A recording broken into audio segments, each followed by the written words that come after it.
함께 기도하겠습니다. 주님 감사합니다. 주님께서 우리 사랑하는 성도들의 이 하루를 축복해 주시기 원합니다.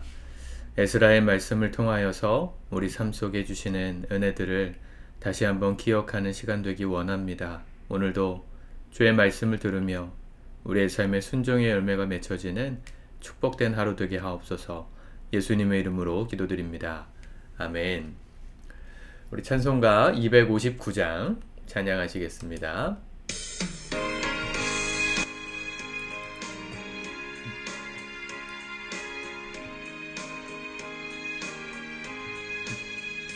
예수 십자가에 흘린 피로써 그대는 씻기어 있는가? 더러운 죄 희게 하는 능력을 그대는 참으지 하는가? 예수의 보혈로 그대는 씻기어 있는가? 마음속에 여러가지 죄악이 깨끗이 씻기어 있는가?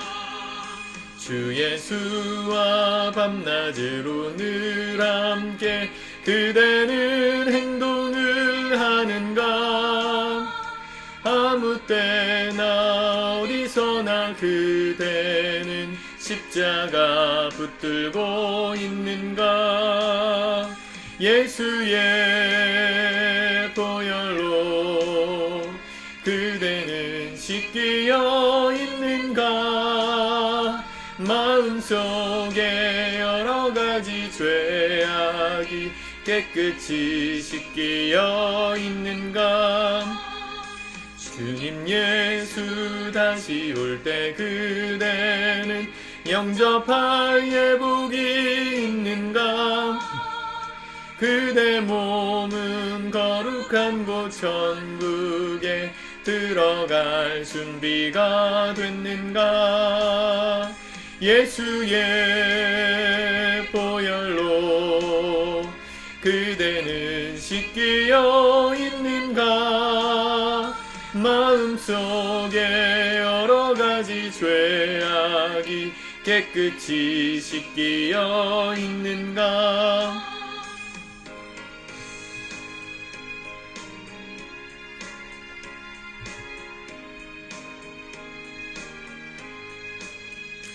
모든 죄에 더러워진 예복을 주 앞에 지금 다 벗어서 샘물같이 솟아나는 보혈로 눈보다 더 이게 씻으라. 예수의 보혈로 그대는 씻기어 있는가? 마음속에 여러가지 죄악이 깨끗이 씻기어 있는가? 아멘. 오늘 하나님 말씀은 에스라 3장입니다. 같이 먼저 읽고 묵상하겠습니다. 3장. 비로소 여호와께 제사를 드리다. 이스라엘 자손이 각자의 성읍에 살았더니 일곱째 달에 이르러 일제히 예루살렘에 모인지라. 요사닥의 아들 예수아와 그의 형제 제사장들과 스알디엘의 아들 수룹바벨과 그의 형제들이 다 일어나 이스라엘 하나님의 제단을 만들고 하나님의 사람 모세의 율법에 기록한 대로 번제를 그 위에서 드리려 할세. 무리가 모든 나라 백성을 두려워하여 제단을 그 터에 세우고 그 위에서 아침 저녁으로 여호와께 번제를 드리며 기록된 규례대로 초막절을 지켜 번제를 매일 정수대로 날마다 드리고 그 후에는 항상 드리는 번제와 초하루와 여호와의 모든 거룩한 절기의 번제와 사람이 여호와께 기쁘게 드리는 예물을 드리되 일곱째 달 초하루부터 비로소 여호와께 번제를 드렸으나 그때에 여호와의 성전 지대는 미처 놓지 못한지라. 이에 석수와 목수에게 돈을 주고 또 시돈 사람과 두로 사람에게 먹을 것과 마실 것과 기름을 주고 바사왕 고레스의 명령대로 백향목을 레바논에서 요빠 해변까지 운송하게 하였더라.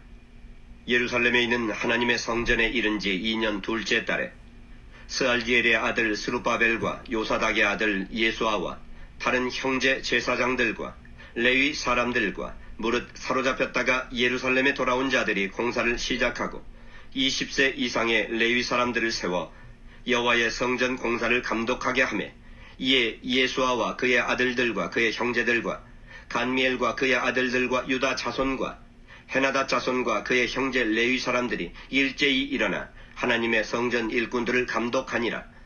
건축자가 여호와의 성전의 기초를 놓을 때에 제사장들은 예복을 입고 나팔을 들고 아삽 자손 레위 사람들은 제금을 들고 서서 이스라엘 왕 다윗의 규례대로 여호와를 찬송하되 찬양으로 화답하며 여호와께 감사하여 이르되 주는 지극히 선하심으로 그의 인자하심이 이스라엘에게 영원하시도다 하니 모든 백성이 여호와의 성전 기초가 놓임을 보고 여호와를 찬송하며 큰 소리로 즐거이 부르며 제사장들과 레위 사람들과 나이 많은 족장들은 첫 성전을 보았으므로 이제 이 성전의 기초가 놓임을 보고 대성통곡하였으나 여러 사람은 기쁨으로 크게 함성을 지르니 백성이 크게 외치는 소리가 멀리 들리므로 즐거이 부르는 소리와 통곡하는 소리를 백성들이 분간하지 못하였더라. 아멘. 스룹바벨 지도자와 더불어서 1차로 포로였던 이스라엘 백성들이 1차로 귀환했습니다. 1절에 보니까 이스라엘 자손이 각자의 성읍에 살았더니 어제 2장에 보면 돌아왔던 각 족속, 자손들의 명단과 인원수가 나오죠. 이스라엘 나라라는 이스라엘은 12지파를 근간으로 한 어떻게 보면 시족 국가에서 이 왕정 국가로 발전한 나라입니다. 그래서 나라가 망하기 전에 본인들이 살던 마을로 가서 살고 있었습니다. 여호수아가 가나안 땅을 정복하고 각 지파별로 또 가족별로 족장별로 이렇게 땅을 나눠 줬었잖아요. 그 땅으로 돌아가서 살다가 일곱째 달에 이르러, 일곱째 달이라 그러니까 우리 한여름인 것 같지만 아마도 이 이스라엘 역으로 보면 10월 정도 됐을 것 같습니다. 가을이죠. 그때 사람들이 예루살렘으로 모였습니다. 2절에 보면 이 1차 포로 귀환을 이끌었던 지도자들의 이름이 나오는데 요사닥의 아들 예수아, 그의 형제 제사장들. 예수아가 대제사장이었고 그의 형제들이 제사장이었음을 알 수 있죠. 그리고 스알디알의 아들 수룹바벨과 이 수룹바벨이 이 첫 번째 지도자로 이 사람들을 이끌고 예루살렘으로 돌아온 지도자인데요. 재밌는 건 역대상 3장에 보면 이 수룹바벨이라는 사람의 족보가 나와요. 이스라엘이 남유다가 이제 586년에 완전히 바벨론에서 망할 때, 그 망하던 시점에 왕이었던 마지막 황제가 시드기야였고, 그 시드기야가 왕이 되기 바로 전에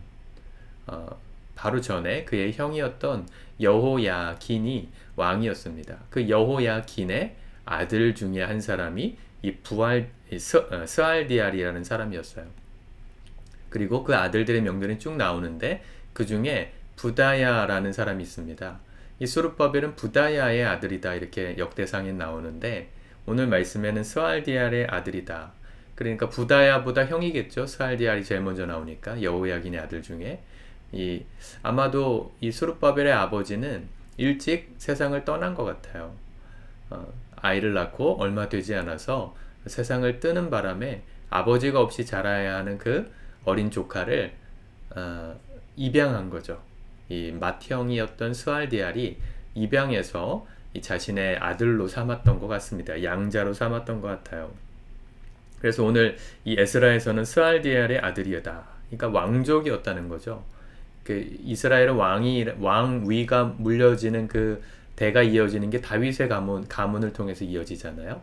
다윗을 하나님께서 기뻐하셨고 그의 가문에서 왕들이 태어나게 하셨는데 사실은 이 스룹바벨은 서열상 스알디알이 첫째였기 때문에 스알디알의 아들이 사실은 지도자가 됐어야 하는데 이 스알디알은 어떤 이유였는지 몰라도 아들은 없었던 것 같고 그의 동생이었던 부다야의 아들 수룹바벨을 양자로 삼아서 이 지도자로 삼은 겁니다.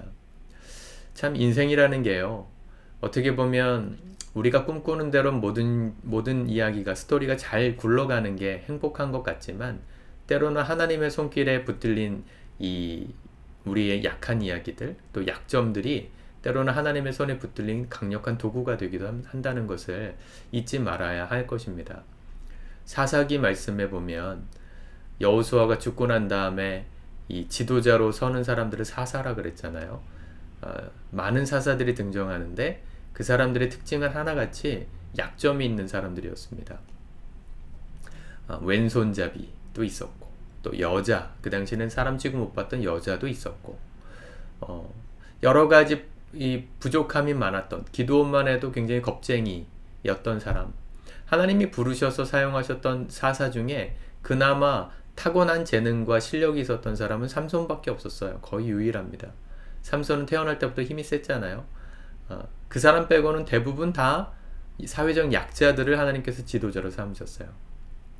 사울도 마찬가지죠. 첫 번째 왕이었던 사울도 처음에 베냐민 지파에서 제비를 뽑아서 이렇게 사울을 왕으로 추대했을 때 사울이 어디 숨어 있었냐면 이 뒷간, 이 곡식을 들여다 놓는 창고 뒤주에 숨어서 벌벌 떨고 있을 정도로 겸손하고 두려워하는 약한 사람이었습니다. 다윗도 마찬가지죠. 사무엘이 이새의 아들들을 하나님께서 왕으로 세우시겠다 하셔서 가서 보았더니 아들들을 불러오라 했는데 아무도 대상자가 없는 거예요. 7명을 보고 난 다음에 이게 아들이 답니까? 했더니 한 명 말째가 남아 있는데 양을 치고 있습니다. 그 말은 아버지가 아들 취급도 하지 않을 만큼 별 볼 일 없게 생각했던 아들, 그게 다윗이었어요. 하나님이 택하시고 사용하신 사람들은 다 부족한 사람들이었습니다. 인간적으로 봤을 때. 스알데알의 아들이었던 스룹바벨도 아버지를 여의고 양자가 된, 어떻게 보면 고아였다가 입양된 그런 아이였잖아요. 인간적으로 자기의 불행을 곱씹고 회의적으로 생각하려고 그랬으면 얼마든지 회의적으로 생각했을 인생일 수 있는데 하나님은 그를 택하셔서 첫 번째 포로들을 이끌고 이 예루살렘 성전을 건축하는 일을 위한 지도자로, 아주 역사적인 지도자로 삼으셨습니다. 여러분, 여러분들의 인생이 부족하고 연약하고 나의 치명적인 약점이 있다는 것에 대해서 너무 슬퍼하지 마십시오. 그것을 하나님의 손에 맡겨드리고 나의 약점을 하나님의 손에 올려드릴 때 주님께서 우리의 약점조차 하나님의 강력한 무기로 사용하시는 축복을 주실 겁니다. 이 스룹바벨과 더불어서 예수아와 더불어서 예배가 회복되기 시작하죠. 3절에 보면 우리가 모든 나라 백성들을 두려워하여 제단을 그 터에 세우고 그 위에 아침 저녁으로 여호와께 번제를 드리며 하나님께 제사를 시작한 거예요. 그리고 초막절을 지켰다. 초막절, 추수감사절이죠. 그리고 매일 정수대로 날마다 드리고 그 후에는 항상 드리는 번제, 그리고 초하루와 여호와의 모든 거룩한 절기의 번제, 그러니까 율법에 하나님께 예배하라고 했던 모든 것들을 회복했다는 거예요. 기쁘게 예물을 드리면서 예배를 회복했어요. 그런데 6절에 보면 그렇게 예배는 드렸지만 그때 여호와의 성전지대는 미처 놓지 못한지라. 그러니까 말 그대로 예루살렘 성전이 무너진 그 자리에서 그냥 예배부터 회복했던 겁니다. 여러분, 우리 영적인 회복도 마찬가지예요. 우리의 영성이 회복되고 우리의 신앙이 하나님 앞에 뜨거워지고 무너졌던 삶의 자리가 다시금 일어나는 것은 건물을 세우고 내 인생에 뭔가 화려한 뭔가 이루고 난 다음에 회복되는 게 아니고요. 아무것도 없는 자리에서 예배가 회복될 때부터 시작인 겁니다. 남들이 봤을 땐 초라하게 보이는 그 자리에서 하나님을 예배하는 우리의 마음의 기쁨이 회복되고 찬양의 기쁨이 회복될 때 거기서부터 이 우리의 삶의 회복이 일어나는 거라는 얘기죠. 건물을 짓는 것은 그 다음 얘기입니다. 제가 개척할 때의 마음이 딱 그거였습니다. 그 당시 개척한다 그러면 선배 목사님들 또 동료 친구들이 대번에 물었던 첫 번째 질문은 뭐였냐면 한 10억 정도 있어? 이렇게 물어보는 거였어요. 집에 돈 많아? 아니면 교회에서 지원을 받기로 했어? 이런 거였어요. 10억 정도 있어? 그 말은 뭐겠어요? 10억 정도 가지고 좋은 건물 짓고 아니면 뭐 좋은 건물 얻어서 그 안을 잘 꾸며서 또 사역자들도 이렇게 다 세워서 갖춘 교회를 해야 사람들이 온다는 사람들의 이 생각이 있기 때문에 하는 얘기겠죠. 저도 목회를 해보니까 이 건물의 중요성을 너무 잘 알겠습니다. 우리 교회만 해도 엘리베이터가 없으니까 걸어 올라오시는 뭐 임산부들이나 연세 있으신 우리 성도님들이 힘들어 하신다는 걸 너무 잘 알아요. 이번에 창립 예배 때 우리 원래는 출장 뷔페를 부르려고 했는데 원래 출장 뷔페가 다 이렇게 가져와서 세팅해 주시고 치워 주시는 거잖아요.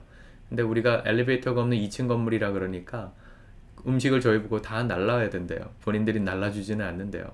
날라주면 그 위에서 세팅만 한다는 거죠. 여러 가지로 불편한 게 있어요. 화장실도 1층에 물론 남자분들이 쓰실 수 있는 1층 화장실이 또 있지만 여러 가지로 좀 불편함도 있고 또 예배당도 또 어린이들이 있을 만한 공간도 여러 가지로 부족합니다. 건물을 잘 갖추면 좋겠다는 마음이 저에게도 불쑥불쑥 일어나는데 제가 지금도 붙들고 있는 초심은 딱 한 가지예요. 건물이 없어도 우리 안에 예배가 회복되고 뜨거워지면 그 건물보다 더 좋은 은혜를 주신다. 건물을 갖추고 누릴 수 있는 은혜보다 더 큰 은혜를 주신다. 그 마음은 제 안에 변함없이 있습니다. 그 마음 가지고 개척한 겁니다. 아내와 단둘이 앉아서 기타를 튕기면서 찬양을 부르는데 제가 잃어버렸던 찬양의 기쁨을 회복했어요. 제가 중학생 때 기타 연습하면서 집에서 열심히 찬양을 부르던 그때의 그 감격, 손이 아프지만 손이 막 멍이 들지만 하나님께 찬양하고 기타 치면서 부를 수 있는 노래할 수 있는 그 기쁨 개척하고 제가 회복했거든요.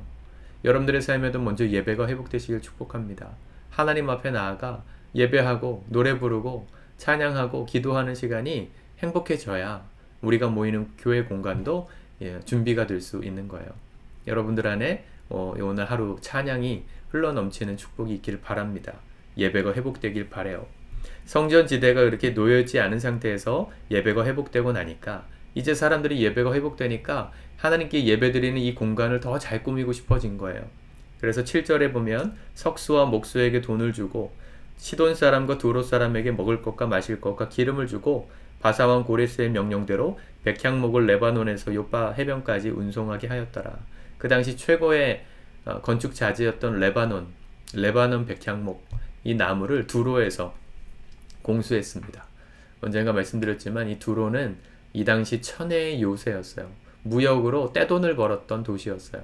황금이 도로에 깔려 있었다 할 정도로 굉장한 나라였어요.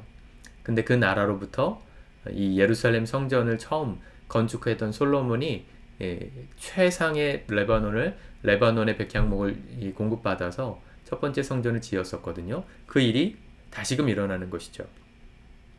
그리고 사람들을 세워서 봉사를 시작하고 성전 일꾼들을 감독하는 사람들을 세웠습니다.